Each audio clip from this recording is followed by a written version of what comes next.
Ah, favor. bueno. Listo, perfecto. Bueno, en el día de hoy nos va a hablar el profesor José Atilio Guerrero, ¿verdad? Sobre una derivada generalizada local y su aplicación a la derivada fraccionaria. Este es un trabajo en conjunto con los profesores Juan Nápoles y Miguel Vivas. El profesor nos acompaña desde el Instituto Superior de Formación Docente Salomé Ureña, desde República Dominicana. Entonces el profesor cuenta con aproximadamente 35 minutos más 5 de preguntas para comentarnos hoy sobre su charla. De antemano agradecerle por su participación. Bueno, gracias, gracias. Bueno, para continuar, rápidamente para el contexto. En esto de entrelazar vínculos con los diferentes matemáticos, por intermedio del profesor Miguel Viva, conocido venezolano que está en Ecuador, que hace mucho cálculo fraccionario y funciones convexas, se puso en contacto conmigo y entabló contacto con el profesor Juan Nápoles y bueno, y gracias a Dios, pues la relación ha seguido trabajando, ha seguido funcionando. Incluso tenemos un proyecto de investigación acá en República Dominicana, pero de manera específica voy a hablar sobre este tema que está allí sobre derivada generalizada local y aplicación a la derivada fraccionaria. Pero antes de seguir, me gustaría, por ejemplo, comentar algo del anterior ponente, que aunque es un estudiante de a nivel de grado, creo, es importante que esos estudiantes a nivel de grado también se incorporen a este tipo de actividades porque pues le da experiencia, le da bagaje y le da posibilidades de establecer relaciones con otros colegas en diferentes países. ¿Pero? Entonces, pues yo los invito a que sigan participando. Yo sé que es el segundo workshop, hay que empezar y bueno, poco a poco, con el esfuerzo que todos hacemos, incluso los organizadores, pues hay que seguir. Y de alguna forma, cuando uno pueda colaborar en este tipo de actividades, pues hay que hacerlo. Pero de diferentes formas hay que apoyar para divulgar en nuestra bonita área de matemáticas, en sus diferentes áreas. Entonces, en esta oportunidad, pues, como les decía, voy a hacer es, más que todo un recuento a manera de revisión histórica sobre la cálculo fraccional y al final, bueno, vamos a presentar unos operadores que están allí a través de las diferentes definiciones de derivadas. Entonces, a manera así como de objetivo que se persiguió en ese momento, en este trabajo, voy a presentar dos nuevos operadores diferenciales que generalizan no solo la derivada clásica de orden entero, sino también otras derivadas fraccionarias locales. Y de manera específica, pues, presentar de alguna forma también lo que también está en boga hoy en día, la derivada fractal fraccionaria. Entonces, más o menos, allí nos centramos nosotros en este trabajo. A manera de introducción, pues, es conocido por todos nosotros que la idea de cálculo fraccionario no es nueva, eso, tan antigua como el cálculo tradicional. Sí, comentando lo que está allí, dice, la historia del cálculo fraccionario se remonta a más de 300 años. ¿Y de dónde surgió esa idea de cálculo fraccionario? Bueno, pues todo el mundo, bueno, no todo el mundo, los que estamos en este mundo, en esta área, salió con la inquietud, ¿qué significaba ese operador cuando n no es entero? De manera específica, cuando n vale un medio, ¿qué significaba eso? ¿Tendría sentido o no tendría sentido? Y bueno, a partir de que surgió esa inquietud, pues apareció la curiosidad para ver qué se puede hacer allí, qué se puede comentar, qué se puede generalizar. Y bueno, una serie de grandes matemáticos han contribuido en esa dirección a intentar dar respuesta a qué pasa con ese operador cuando n deja de ser entero. Riemann, Liouville, Caputo, Grunwald, Lernikov, por mencionar algunos. Hay muchas más personas que han trabajado en ese operador cuando n no es un entero. Y entonces dice, hasta hace poco la investigación sobre cálculo fraccionario se limitaba al ámbito de las matemáticas. Sí, mayormente esa inquietud se trabajaba mayormente en el área matemática, pero resulta que en las últimas décadas han aparecido muchas aplicaciones del cálculo fraccionario en diversos campos, por mencionar ingeniería, ciencias aplicadas, economía, entre otros. Es decir, después de que esos grandes matemáticos empezaron a responder la interrogante que qué pasaba cuando n era fraccionario, pues se generó una especie de onda para extender todo lo que se conocía del cálculo diferencial clásico. Entonces, dice, como resultado, el cálculo fraccionario se ha convertido en un tema importante para los investigadores de diferentes campos hoy en día. Por supuesto, la dirección clásica de lo que se conocía originalmente dado por Leibniz en el cálculo temprano al operador derivadas se define en términos de un límite del cociente incremental, a diferencia del cálculo fraccionario clásico, donde los operadores diferenciales se definen en términos de integrales. Entonces allí hubo una pequeña variación. Luego, con el transcurrir del tiempo, el cálculo clásico siguió el camino marcado por los padres fundadores y continuó desarrollándose siguiendo la senda donde el concepto límite es el concepto fundamental. Es la idea clásica de la definición del cálculo diferencial. Al transcurrir del tiempo, la segunda mitad del siglo pasado, comenzó un desarrollo con conexiones directas al origen del cálculo, pero que adquirió una personalidad propia. En esta área, a veces llamada cálculo fraccionario local, se prefirió llamar cálculo local generalizado. Y a finales de la década de 1950 comenzó a producir resultados muy interesantes. Es decir, a partir de 1950 es donde se empezó a trabajar con mayor rigor esto de cálculo generalizado, cálculo fraccional. Por supuesto, muchos intentos para relacionar problemas específicos, muchos intentos por intentar relacionar problemas específicos. No fue sino hasta por allá en los años 1990 que se logró de alguna forma dar una formalización aceptable de lo que se llama derivada fractal.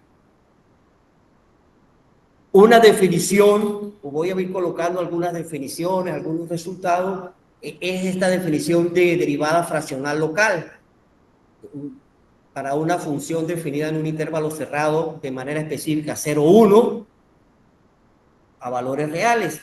De esa forma, si ese límite existe, pues eso es lo que se define la derivada fraccional local de orden Q en un punto X sub 0. Por supuesto, si dicho límite existe. Por supuesto, esa definición, como aparece aquí abajo, pues esa definición se debe a este autor K.M. Kolwankar en ese artículo, y en esa derivada se utiliza el estudio, o esa derivada se estudia ciertos atractores de sistemas dinámicos, que son ejemplos de la aparición de curvas y superficies continuas, pero altamente irregulares y no diferenciables.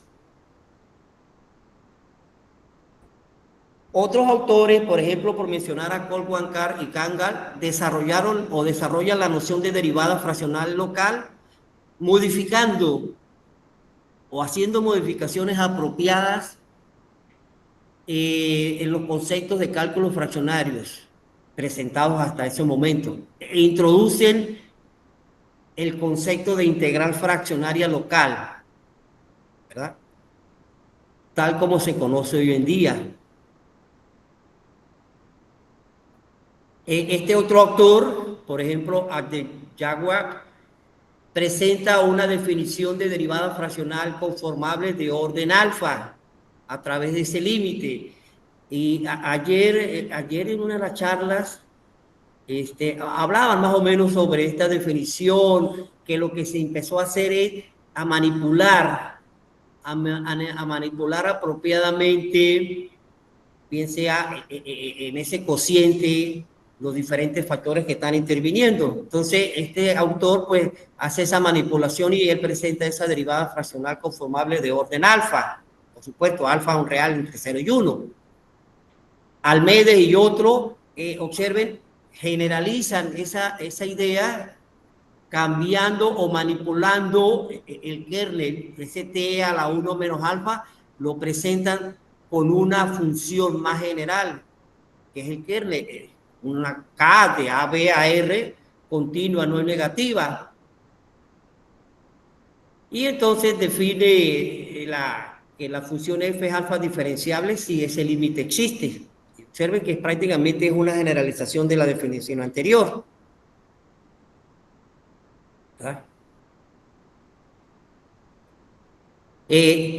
Si uno le exige a la función f diferenciable y haciendo alguna manipulación, una especie de traslación apropiadamente, uno puede escribir que esa alfa diferenciabilidad de f la puedo escribir en términos de la derivada clásica multiplicada por un factor en términos de ese núcleo, k de t elevado a la 1 menos alfa. Es decir, siempre este cálculo diferencial, fraccionario, de alguna forma haciendo manipulaciones apropiadas, se trabaja también en términos de la derivada clásica.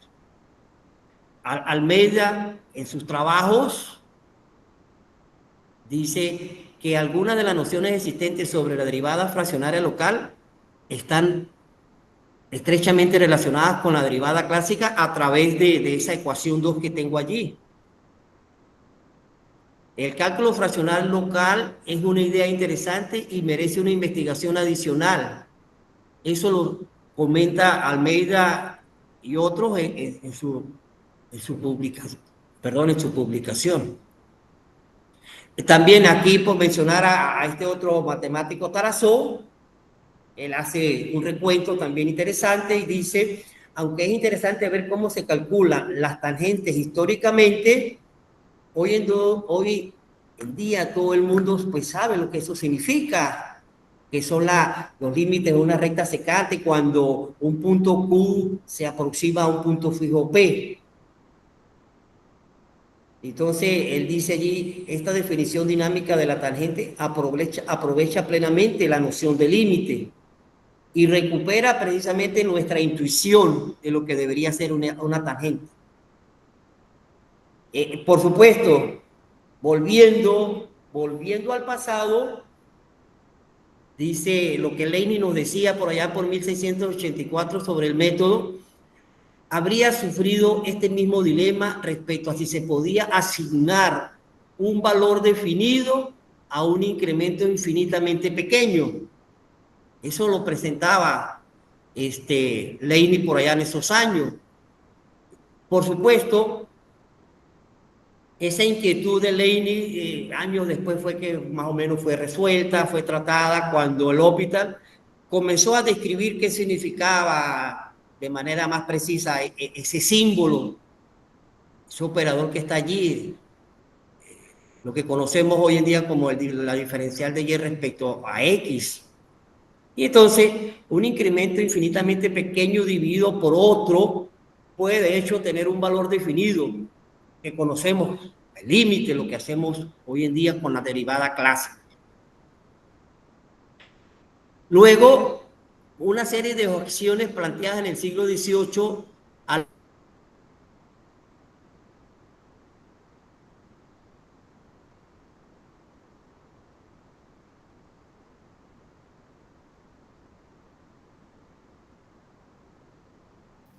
no sé qué pasó. Parece que se cortó, ¿no? Parece. Sí, esperemos. Sí, sí, sí. Que hubo un error, una inestabilidad en la conexión. No, pero él está ahí. Sí, eso es lo que me asombra.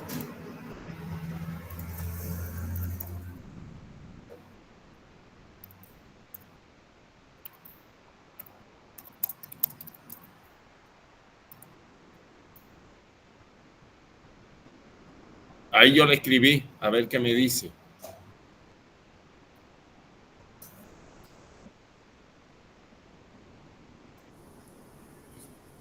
Parece que silenciado también, o me parece. No, bueno, se fue, ahora sí se fue. Yo le pregunté. Esperemos ahí que... Sí, vamos a esperar un momento. Sobre todo porque es la última charla, digamos. No podemos adelantar con otro. Ah, sí.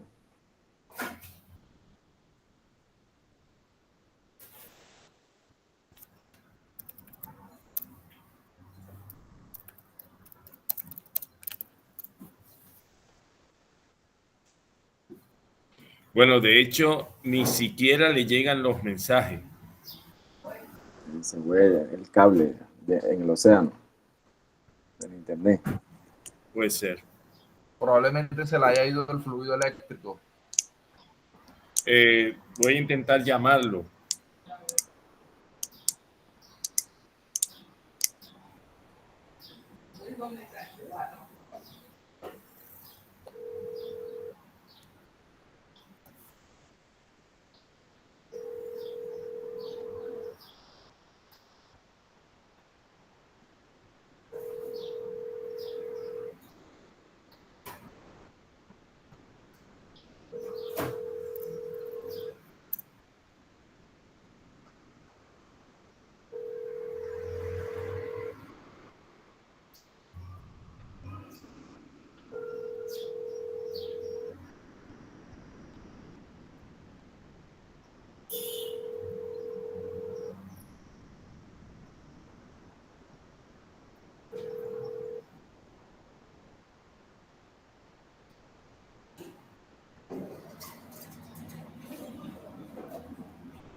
¿Qué pasó con la conexión?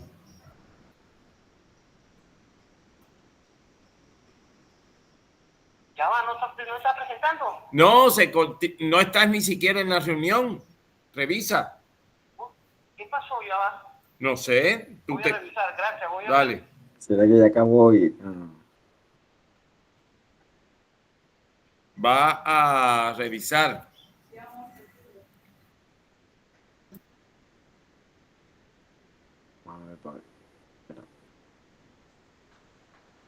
Pues es interesante lo que estaba presentando, porque estaba haciendo toda esa historia, ¿no?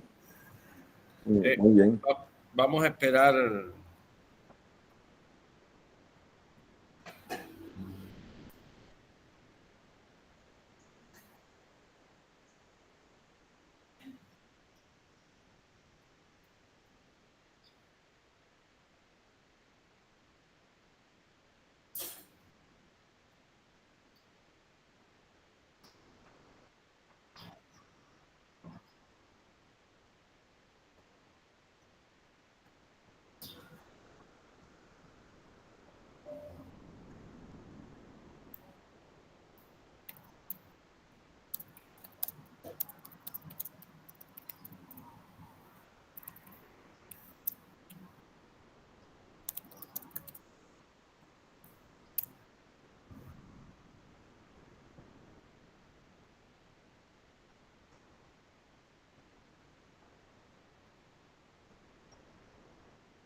Bueno, mientras esperamos por José, él dijo algo que es destacable y es la función que juegan, o sea, no solo sino cualquier congreso o evento científico en el cual uno puede establecer relaciones de trabajo, puede ver lo que se está haciendo en otro lugar, que incluso puede ser de su interés, en fin.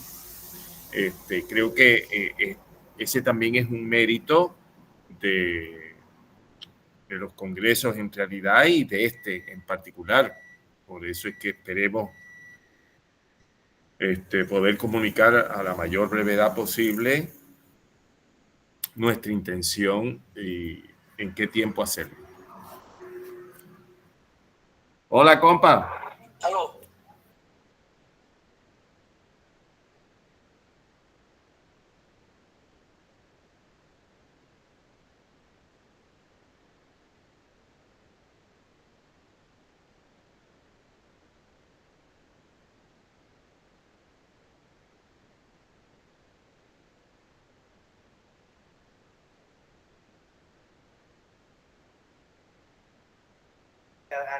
Coménteme ahí que me disculpe que fue que me fue el servicio eléctrico y estoy aquí y me quedé sin internet. Voy otra vez allá, pero hasta qué España más o menos había hablado. Habías hablado hasta después de esto dinámica de la tangente.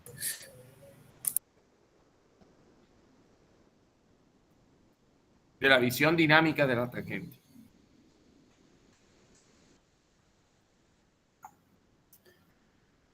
Ya entró José. José, habías llegado hasta la visión dinámica de la tangente. Mira, verdad que les pido disculpas. Yo estaba aquí emocionado hablando y no sabía que el internet me había ido porque, pues, desgraciadamente, ustedes muy bien conocen la realidad de nuestros países en Latinoamérica. Estoy en la universidad y sufrí un bajón de energía eléctrica y me quedé sin internet. Gracias al profesor Nápoles que está allí, que fue el que me llamó y me informó. ¿Verdad que disculpen? Voy a intentar continuar a ver dónde había quedado, dónde había ido, porque yo iba bien adelante, pero no sé dónde había quedado. No sé si me ayudan allí más o menos para ubicarme. Sí, la diapositiva. Comparta primero la presentación. Voy a compartir. Exactamente. No sé, yo voy a ver dónde era que había quedado más o menos. Estaba dándole un significado diferencial Y sobre diferencial X. Ah, sí.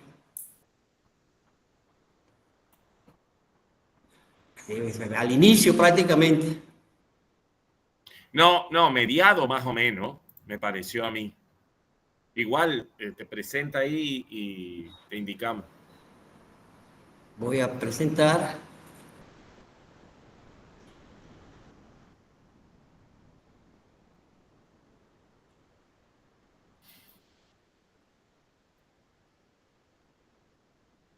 No sé si esto ya lo logré. Sí. Había pasado por allí.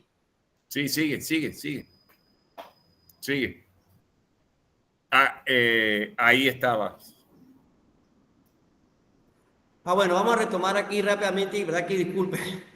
Entonces, una inquietud que Leine había presentado, no se había logrado resolver, sino fue por allá hasta 1696 cuando el hospital empezó a describir más o menos, a darle un poco más de seriedad, de formalidad al significado de ese operador que está allí, como un incremento infinitamente pequeño dividido por otro, ¿verdad?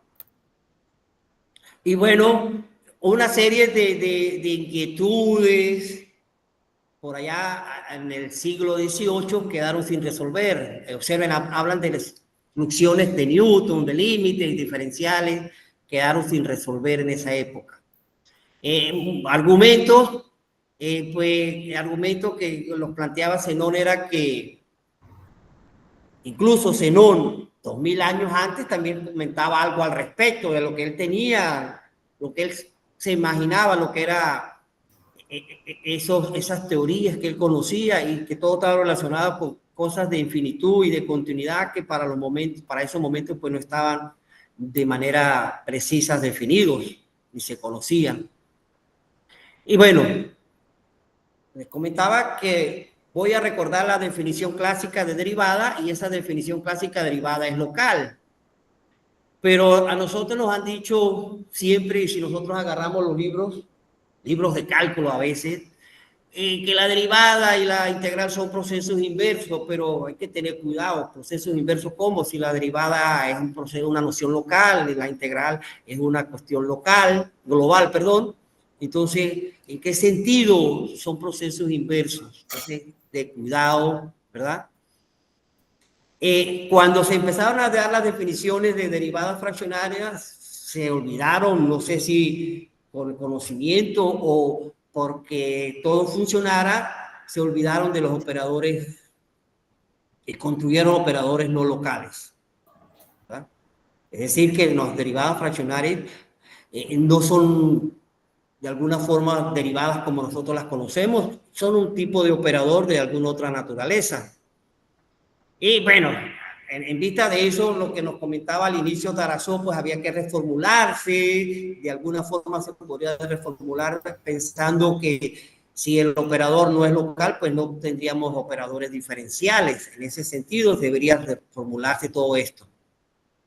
Sin embargo, se puede construir una derivada local no conforme que no satisfaga la regla de Leibniz. Y por supuesto, esa violación de la regla de Leibniz no depende del cociente incremental, sino de un factor que se pueda añadir a la función incrementada, a lo que se podría obtener la no simetría de la regla del producto. Por ejemplo, si hacemos estas estimaciones en la derivada clásica, aparecen estos dos operadores. Si hacemos estas estimaciones en la derivada clásica, aparecen estos operadores. Es decir, simplemente manipulaciones. Todo el tiempo hay manipulaciones para resolver algún tipo de problema particular. Entonces, haciendo esa serie de manipulaciones, la derivada clásica se puede reescribir de esta forma. Por supuesto, con una serie de condiciones sobre esa función f que están allí escritas. Y a partir de allí, con esos nuevos operadores, si uno empieza a hacer manipulaciones apropiadas, pues uno logra recuperar la derivada clásica de orden 1, y podemos obtener derivadas fraccionales local no conformables, haciendo, como les digo, operación o manipulaciones apropiadas. Se puede también obtener derivada fraccional local no conformable, haciendo todo eso que estamos sugiriendo allí. Se puede obtener una alfa derivada como ese límite, esa alfa derivada de Kilbach. Y bueno, hay una serie de cosas que uno puede obtener a partir de esos operadores haciendo manipulaciones apropiadas, como yo las menciono allí en esa lámina. ¿Verdad? Sí. Y de mencionar unos hechos importantes, que en esa revisión que se hizo acá, pues hay unos hechos que de alguna forma los menciono porque pues no aparecen en literatura todavía.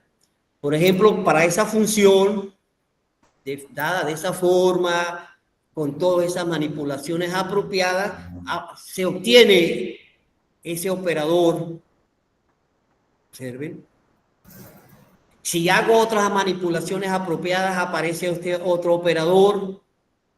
Observen que de alguna forma, pues, se parecen o tienden a parecerse a lo que nosotros conocemos con la derivada clásica. Por supuesto, haciendo las manipulaciones respectivas. Y observen todo lo que se logró en ese momento, en ese trabajo. Luego, para hablar un poquito de derivada fractal, aunque existen diferentes nociones de derivada fractal, nos concentramos con esta definición de derivada fractal, que es la expresión número 6, o una versión generalizada, que es la expresión 7.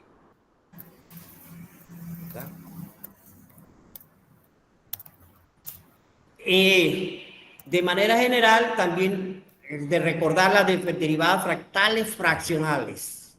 Es decir, ese cálculo fraccionario con la parte fractal, ¿cómo relacionamos? ¿Cómo se relaciona? Bueno, a través, por decir algo, a través de esta definición. Y entonces están esos operadores, entonces aparece la función gamma, aparecen las integrales de esas derivadas fraccionales de orden gamma. Y bueno, eso es lo que se llama derivada fractal fraccionaria de la función f de orden alfa en el sentido Caputo, porque ya ustedes, pues, ayer y todos estos días se han hablado mucho de todas estas derivadas en diferentes sentidos. En este caso, en el sentido Caputo. Y está su versión generalizada. También aparecen algunas versiones de Riemann-Liouville sobre estas derivadas en función de las integrales, la función gamma. Entonces, acá, como les dije al inicio, pues simplemente es tener bien claro nuestras definiciones clásicas derivadas y empezar a hacer manipulaciones, sobre todo cuando el orden no es entero. Entonces hay que tener demasiado cuidado porque observe que aparece la función gamma inmersa de allí. Entonces, cada vez que aparece la función gamma, pues es de cuidado el trabajo. Otras versiones que se presentan en este trabajo, pues, definiciones de derivadas generalizadas en el sentido Caputo de Riemann-Liouville, son todas estas expresiones que están allí dadas. ¿Verdad? Que incluso para uno leerlas a veces pues es como pesada la notación y todo eso, pero bueno, alguien tiene que hacer ese tipo de trabajo y pues en este momento pues estamos enfrascados en estas direcciones. Ayer un profesor de México pues también mencionaba algo interesante en estas direcciones, ¿verdad? Bueno, más o menos esto era lo que yo les quería comentar de todo esto que se ha hecho, que estamos haciendo, ya, por mencionar algunas referencias, porque hay muchas, por mencionar algunas referencias, Tarazó, Eva, Aguilar, Adeguá. El profesor Nápoles tiene también referencias allí que, pues, cuestiones de espacio, de tiempo, pues no coloqué. Y entonces, pues, eso era más o menos lo que les quería comentar al respecto. Como les dije al inicio, pues venezolano, pero estoy radicado aquí ya desde hace 7 años en República Dominicana, de manera específica en Santiago. Ahí está una información por si cualquier cosa se quieren contactar conmigo. Entonces, pues gracias y bueno, eso es lo que quería comentar. Y disculpas por la interrupción hace rato. No hay problema. No hay problema, estimado profesor, eso suele pasar. Tranquilo. No hay problema. Puede pasar aquí. Pero no hay problema, De antemano agradecer. Si alguien tiene alguna pregunta, pues adelante.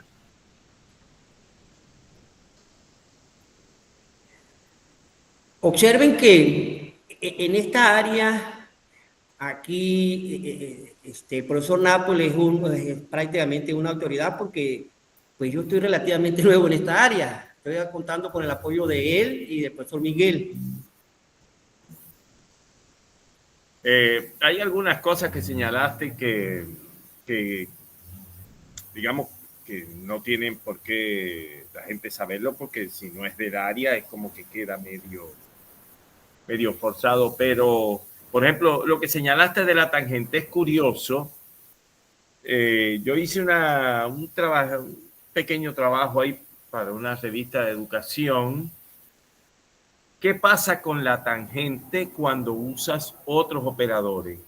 Y en realidad, como tú decías, ahí es donde está la dinámica en el cálculo diferencial, porque al involucrar otros núcleos, la tangente ya no es la tangente clásica.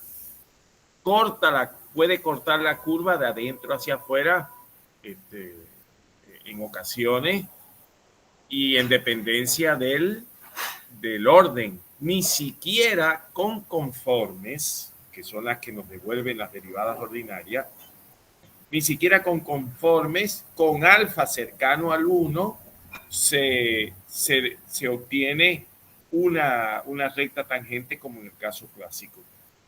Esto es también un detalle bastante sobresaliente y ayer lo dije, lo vuelvo a decir hoy, todavía hay tantas cosas por dilucidar. Esos mismos, los rasgos que dan para definir una derivada fraccionaria clásica. Una es que no sea local. Que no sea local, pero que además otro de los rasgos es que no cumpla la regla del producto. Bueno, ahí está el caso que se pueden construir operadores diferenciales locales que no cumplan la regla del producto, con lo cual ese rasgo ya no es privativo de las fraccionarias globales. Por otro lado, si uno se pone a mirar, ¿quién es el operador inverso, en cierta forma, de la derivada de Khalil? Y es la integral de Riemann-Liouville. O sea, a lo que voy, todavía hay muchas cuestiones que no están claras y también debo advertirles a los oyentes que en el cálculo fraccionario está pasando algo que era propio de las áreas matemáticas en su comienzo.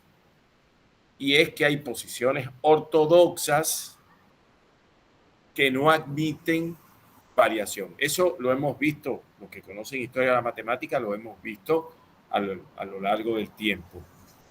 Por ejemplo, hay un núcleo de investigadores del cálculo fraccionario para los cuales las derivadas fraccionarias con núcleos no degenerados como la de Caputo Fabricio o Atangana Baleano no son directamente derivadas fraccionarias. Así de simple. No las consideran. Y si están en un comité editorial o son revisores, no admiten esos trabajos. Y mucho menos los operadores diferenciales locales. Junto con lo que habló ayer Roberto, que volvió a mencionar José acá, lo que señaló Gustavo también ayer en su presentación, estamos en presencia de un campo en expansión que, como siempre pasó en la matemática, no hay manera de excluir determinados objetos matemáticos porque es así, la historia lo ha demostrado. Disculpe, profe. Disculpe, profe, tenemos una pregunta de Roberto Carlos. Sí, le iba a dar la mano yo, le iba a dar la palabra. Dale. ¿Qué tal? Buenos días, ya casi tardes. Pues más que nada, retomando un poquito lo que dijo el profe Juan, solo mencionar que, por ejemplo, operadores fraccionarios con núcleos no degenerados también suelen admitir otro tipo de interpretaciones, como retardos distribuidos exponencialmente o con ley de potencias tipo Mittag-Leffler. Depende del caso. Y eso es importante porque hay modelos matemáticos donde involucran unos retardos. De hecho, un retardo discreto, como los primeros que se consideraron en esa área, se puede reformular como un operador integral muy parecido a las derivadas fraccionarias. Y de ahí que ambos tipos de modelos pues acarreen memoria, ¿no? Pero bueno, eso por un lado, más que nada para rescatar lo que es el profe Juan. Y por otro lado, para el profe José, que por cierto, felicidades por la plática, muchas gracias por su charla. Mi pregunta va encaminada a los núcleos de las últimas derivadas fractales que puso. ¿Cómo los modificaría usted para que funcionen en el caso en una extensión, digamos, del estilo de una derivada direccional, donde ya podemos admitir otras direcciones? En este caso, ¿cómo modificaría usted esos núcleos que presentó en esos cocientes de diferencias generalizados? Gracias, Roberto. A usted. Esa es una pregunta realmente interesante, incluso tan interesante y valiosa que abre otra brecha en este andar, que es lo que me comentaba el profesor Nápoles. Está en expansión, esta área está en expansión, hay mucha tela por cortar, y bueno, el profesor Roberto pues en este momento pues nos abona el terreno. ¿Cómo expandimos los núcleos para llegar a lo que él está planteando? Pues para serles sincero, en este momento no te tengo la respuesta. Habrá que pensar bien, con mucho cuidado, para ver cuál o cómo se tendría que ajustar los núcleos esos para obtener esas nuevas direcciones. Sí, ok, sí, de acuerdo, sí, porque es una cuestión muy interesante, porque digamos que otro tema enorme, tan o más enorme como el propio cálculo fraccional de una variable, pues es en varias variables, donde si bien ya tenemos operadores conocidos como RIS y similares, en el caso local, pues no, o sea, sé que el profe Juan trabajó una vez con cálculo multivariable local, en un trabajo pasado, pero realmente no hay muchos trabajos más allá de eso en el caso multivariable, y creo que la extensión de estos operadores que usted propone, que usted muestra acá, al caso multivariable, pues indudablemente abonaría al terreno y a potenciales aplicaciones, ¿no? Pero bueno, muchas gracias por la intervención, estimado Roberto, y ahora tenemos la intervención del profesor Gustavo Pacossi. Hola a todos, a todas. Bueno, muy interesante la charla, todas las de hoy, realmente. No, por ahí es una opción, continuando con lo que decía Juan, y estas cuestiones que planteó el profesor José, de que la derivada haciendo manipulaciones se puede interpretar desde la derivada de orden entero. Bueno, esto si vemos a la derivada como límite, ¿no? Pero si lo vemos como operador sobre espacios de funciones, yo justo estoy desarrollando algunas pequeñas demostraciones. Esta derivada que trabaja con ese núcleo t a la 1 menos alfa, si no hice mal las cuentas, digamos, no resulta un operador acotado, mientras que el operador derivada es acotado en los espacios funcionales donde yo estaba trabajando. Es decir, todas estas cuestiones, digamos, habría que pensar en qué terreno están pensando estos autores que dicen esto es una derivada fraccionaria, esto no. Si están pensando en un modelo, por ejemplo, esto como límite puntual aplicado al movimiento de una partícula, o están ya en un terreno más formal, como la geometría no-euclidia, ¿no? Digamos, yo puedo trazar un triángulo en una esfera y entonces digo, bueno, estudio esa geometría desde la geometría euclídea en una superficie. Pero, sin embargo, si lo veo como... Eso es un modelo. Otra cuestión es lo que yo deduzco, por ejemplo, formalmente, algebraicamente, ¿no? Bueno, eso. Si alguien tiene referencias también como para ayudarme en esto de estas diferencias entre la derivada como límite y como operador, bienvenido sea. Agradecemos al profesor Gustavo Pacossi por su intervención. No sé si alguien más tiene algo a mencionar.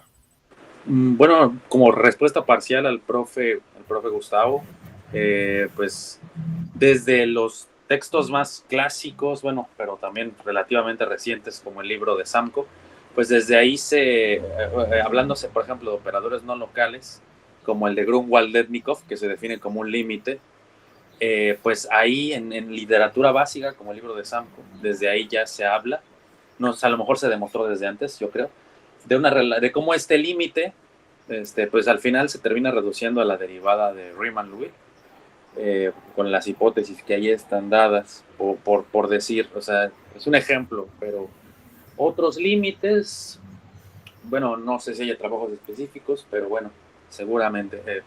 Te digo, como respuesta parcial, pues está esa fuente y sus fuentes asociadas. Claro que sí, profesor, yo ahorita en un momento escribo el autor en los comentarios.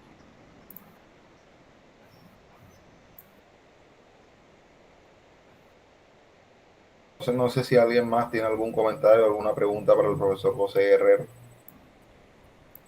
Si no, así pues damos por culminada nuestra tercera jornada y pues agradecemos al profesor José.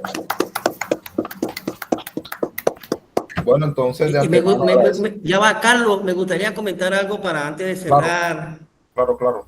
Sí, ya se había dicho que pues este tipo de actividades es realmente valioso, realmente importante, porque observen que mayormente no nos conocemos. O sea, yo conozco al profesor Juan de vista, así virtual, no he estado en presencia personal, pero este tipo de actividades pues nos permite, es decir, hoy en día, aunque estemos distantes, la web nos permite establecer estas relaciones. Y precisamente todas esas inquietudes valiosas que están proponiendo allí, pues nos permiten seguir estrechando relaciones, creando otras redes, creando otros lazos con otros compañeros. Por lo tanto, pues la idea es dar a conocer lo que se está haciendo. Porque a lo mejor yo estoy aquí en República Dominicana haciendo esto, estoy con Juan allá en Argentina, estoy con Miguel en Ecuador, pero a lo mejor en México aparece alguien más, o por allá en otro país aparece alguien más que está trabajando, entonces sirve para estrechar relaciones, esos vínculos que son importantes. Los felicito y verdad que pues muchas gracias por permitirme conversar un rato acá entre todos. No, muchas gracias, profesor José. Agradecerle al profesor Rafael, al profesor Juan y a todos los demás del comité, Carlos, Juan Nápoles desde Argentina nos acompaña, Carlos desde Puerto Rico, Rafael desde Tunja, Colombia, mi persona desde Barranquilla, Nicolás Arevalo desde Bogotá, Pablo que está en Francia y todas las personas, y Giovanni desde Cartagena, Colombia, todas las personas que pues colaboraron en esta organización. De antemano pedirles disculpas o si algún inconveniente, algún imprevisto, pero bueno, esto lo hicimos con mucho amor y agradecer a las personas de India. Thank you so much to the participation for the Indian mathematician in this event. Welcome for the other opportunities. Entonces agradecer a ellos también porque se conectaron, de pronto el idioma a veces hubo alguna limitación en algunas sesiones, pero bueno, agradecerles a ellos por su participación. Y bueno, no tengo más nada para decir, no sé si Rafael tiene algo para decir. Muchas gracias de nuevo a todos los presentes y a las personas que están.